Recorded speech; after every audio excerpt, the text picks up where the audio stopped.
Angie Dickinson finally broke her silence at 93. And let me tell you, she's not playing nice.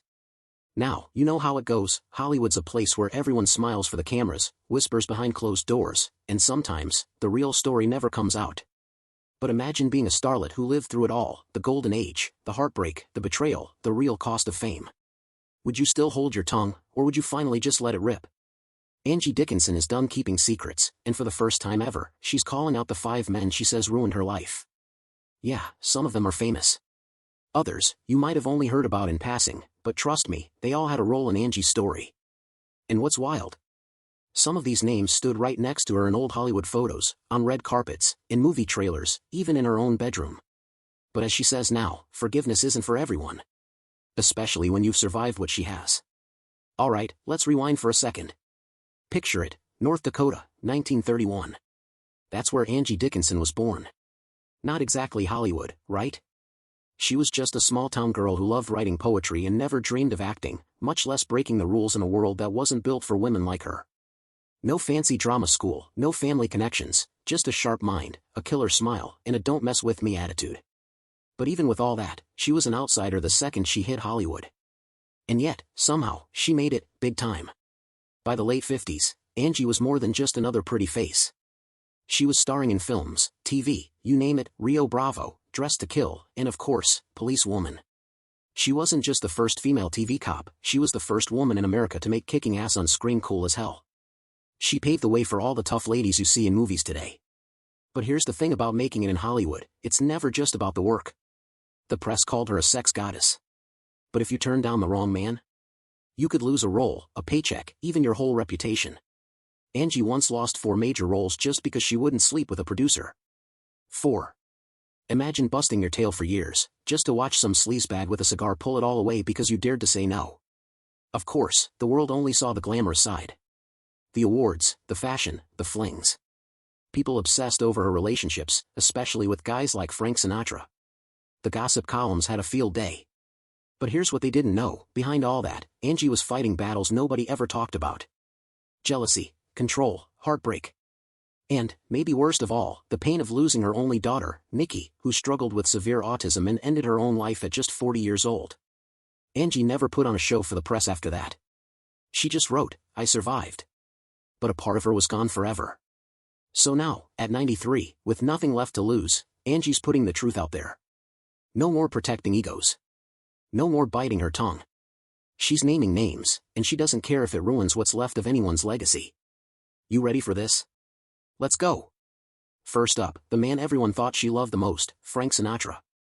Oh yeah, he was the king of swing, the man who could make a million women swoon just by walking into a room.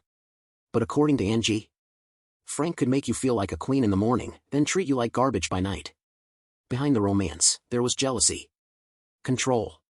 Possessiveness that went way beyond cute. There's this story, Angie lands a movie role where she has to kiss another actor. Instead of being happy for her, Frank freaks out, throws the script in her face, and tells her, you're mine. No one touches you, even for pretend.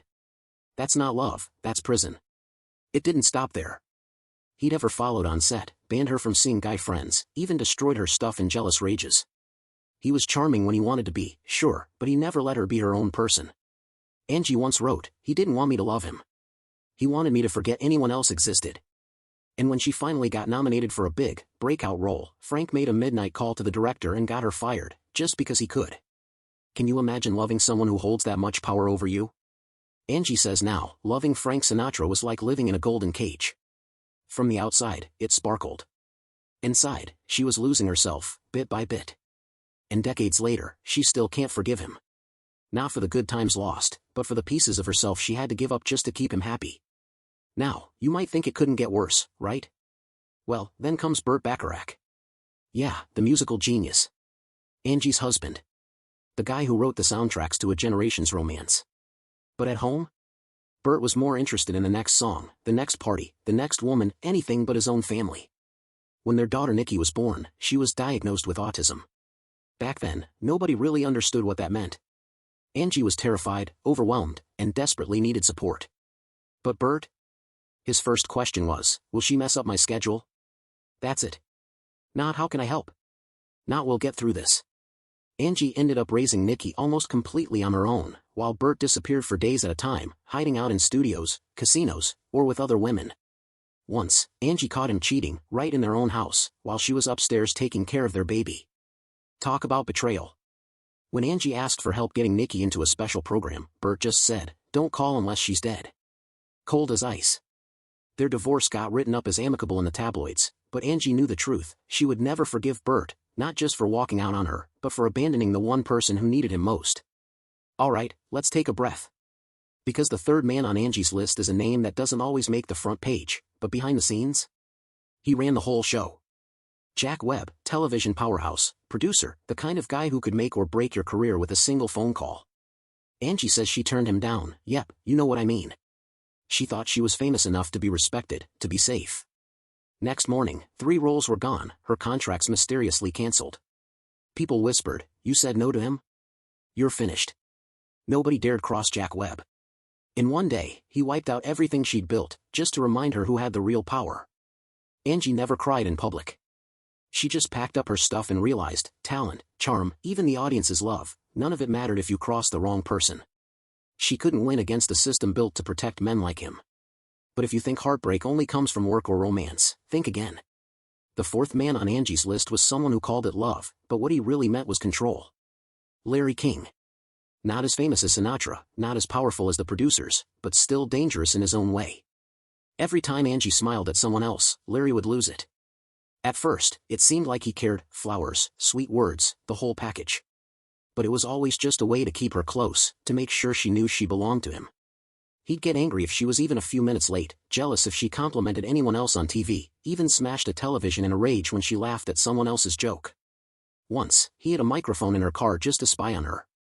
When Angie tried to leave, he turned on the waterworks, smashed his head on a mirror, even threatened to hurt himself if she walked away.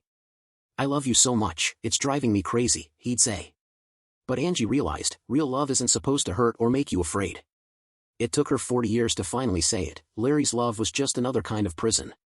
And finally, here's the twist. The last man on Angie's list isn't an ex, or a secret lover. It's someone she considered a friend, maybe even family. But what he did cut deeper than any cheating husband or controlling boyfriend. Johnny Carson, the iconic TV host. Angie trusted him. He'd been there for her big moments, cheered her on, even handed her a Lifetime Achievement Award once. But on the biggest night of her career, when a clip surfaced that could have ruined her reputation, an old interview where she'd accidentally mentioned a controversial producer, Johnny had a choice.